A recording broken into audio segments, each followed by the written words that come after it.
Hi hello friends, ಎಲ್ಲರಿಗೂ ನಮಸ್ಕಾರ. Welcome back to my channel. ನಾನಿವತ್ತು ನಿಮಗೆ ಒಂದು ಡಿಫ್ರೆಂಟ್ ಸ್ಟೈಲಲ್ಲಿ ಆಲೂಗಡ್ಡೆ ಪಲ್ಯ ಮಾಡೋದು ತೋರಿಸ್ಕೊಡ್ತಾ ಇದ್ದೀನಿ. ಆಲೂಗಡ್ಡೆ ಪಲ್ಯ ಮಾಡೋದಕ್ಕೆ ನಾನು ಒಂದು 4 ಆಲೂಗಡ್ಡೆನ ತೊಗೊಂಡು ಕುದಿಯೋಕೆ ಬೇಕಾಗಿರೋಷ್ಟು ನೀರು ಹಾಕ್ಕೊಂಡು ಗಡ್ಡೆನ ಬೇಯಿಸ್ಕೊಳ್ಬೇಕು. ನೋಡಿ, ಇವಾಗ ನೆಕ್ಸ್ಟು ಸ್ಟವ್ ಮೇಲೆ ಒಂದು ಹಂಚಿಟ್ಕೊಂಡಿದ್ದೀನಿ. ಹಂಚ ಮೇಲೆ ಕೊಬ್ಬರಿ ಹಾಕ್ಕೊಂಡು ಈ ಥರ ಹುರ್ಕೊಂಡಿದ್ದೀನಿ. ಕೊಬ್ಬರಿ ಹುರ್ಕೊಂಡಿದ್ದಾದಮೇಲೆ ಒಂದು ಈರುಳ್ಳಿನ ಈ ಥರ ಕಟ್ ಮಾಡಿ ಈರುಳ್ಳಿನೂ ಕೂಡ ಹುರ್ಕೊಂಡಿದ್ದೀನಿ. ಹುರ್ಕೊಂಡಿದ್ದಾದಮೇಲೆ ಕೊಬ್ಬರಿನ ಈ ಥರ ಒರಳಲ್ಲಿ ಕುಟ್ಕೊಳ್ತಾ ಇದ್ದೀನಿ. ನೀವು ಬೇಕಿದ್ದರೆ ಮಿಕ್ಸಿಗೂ ಹಾಕ್ಕೊಳ್ಬೋದು. ನೋಡಿ, ಈ ಥರ ಸಣ್ಣದಾಗಾದಮೇಲೆ ನೆಕ್ಸ್ಟು ಹುರಿದಿಟ್ಕೊಂಡಿರೋ ಈರುಳ್ಳಿನ ಹಾಕ್ಕೊಳ್ತಾ ಇದ್ದೀನಿ. ಈರುಳ್ಳಿನೂ ಕೂಡ ಕುಟ್ಟಿ ಸಣ್ಣದಾಗಿ ಪೇಸ್ಟ್ ಮಾಡ್ಕೊಳ್ಬೇಕು. ಒಂದು ಸ್ವಲ್ಪ ಕೊತ್ತಂಬರಿ ಹಾಕ್ಕೊಂಡು ಕುಟ್ಟಿ ಪೇಸ್ಟ್ ಮಾಡ್ಕೊಂಡಿದ್ದೀನಿ. ಇವಾಗ ನೋಡಿ, ಆಲೂಗಡ್ಡೆನೂ ಕೂಡ ಬೆಂದಿದೆ. ಆಲೂಗಡ್ಡೆ ಸಿಪ್ಪೆ ಎಲ್ಲ ತೆಗೆದುಬಿಟ್ಟು ನೋಡಿ ಈ ಥರ ಚಿಕ್ಕ ಚಿಕ್ಕದಾಗಿ ಕಟ್ ಮಾಡಿ ಇಟ್ಕೊಂಡಿದ್ದೀನಿ. ನೋಡಿ, ಇವಾಗ ನೆಕ್ಸ್ಟು ಸ್ಟವ್ ಮೇಲೆ ಒಂದು ಕಡಾಯಿ ಇಟ್ಟಿದ್ದೀನಿ. ಒಂದು ಸ್ವಲ್ಪ ಎಣ್ಣೆ ಹಾಕ್ಕೊಂಡು 1 ಟೇಬಲ್ ಸ್ಪೂನಷ್ಟು ಶುಂಠಿ ಬೆಳ್ಳುಳ್ಳಿ ಪೇಸ್ಟ್ನ ಹಾಕ್ಕೊಳ್ತಾ ಇದ್ದೀನಿ. ಹಾಕ್ಕೊಂಡು ಶುಂಠಿ ಬೆಳ್ಳುಳ್ಳಿ ಪೇಸ್ಟ್ ಎಲ್ಲ ಹಸಿ ವಾಸನೆ ಹೋಗಬೇಕು. ಚೆನ್ನಾಗಿ ಫ್ರೈ ಮಾಡ್ಕೊಂಡಿದ್ದಾದಮೇಲೆ 1 ಟೊಮೆಟೊ ಮತ್ತು 1 ಈರುಳ್ಳಿನ ಈ ಥರ ಕಟ್ ಮಾಡಿ ಹಾಕ್ಕೊಂಡಿದ್ದೀನಿ.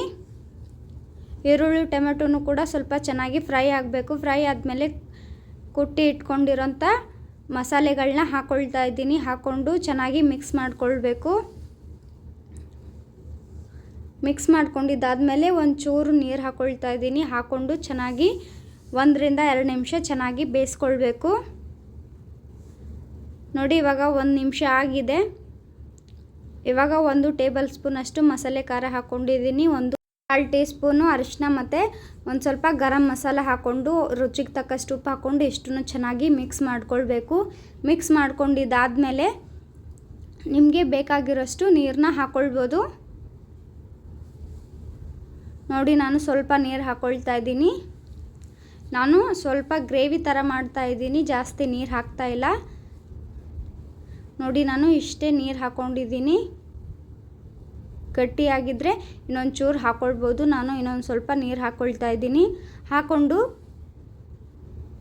ಕುದಿಬೇಕಾದ್ರೆ ಕಟ್ ಮಾಡಿ ಇಟ್ಕೊಂಡಿರೋಂಥ ಆಲೂಗಡ್ಡೆನ ಹಾಕ್ಕೊಳ್ಬೇಕು. ಈ ರೀತಿಯಾಗಿ ಒಂದು ಸರ್ತಿ ಒಮ್ಮೆ ಟ್ರೈ ಮಾಡಿ ನೋಡಿ, ಸಖತ್ತಾಗಿರುತ್ತೆ. ಡಿಫ್ರೆಂಟ್ ಸ್ಟೈಲಲ್ಲಿ ಕಟ್ ಮಾಡಿರೋ ಆಲೂಗಡ್ಡೆನ ಹಾಕ್ಕೊಂಡು ಚೆನ್ನಾಗಿ ಒಂದು ಸರ್ತಿ ಮಿಕ್ಸ್ ಮಾಡ್ಕೊಳ್ಬೇಕು. ಮಿಕ್ಸ್ ಮಾಡ್ಕೊಂಡಿದ್ದಾದಮೇಲೆ ಮೇಲೆ ಮುಚ್ಚಿಬಿಟ್ಟು ಒಂದು 2 ರಿಂದ 3 ನಿಮಿಷ ಬೇಯಿಸ್ಕೊಂಡ್ರೆ ಆಲೂಗಡ್ಡೆ ಪಲ್ಯ ರೆಡಿ ಆಗುತ್ತೆ.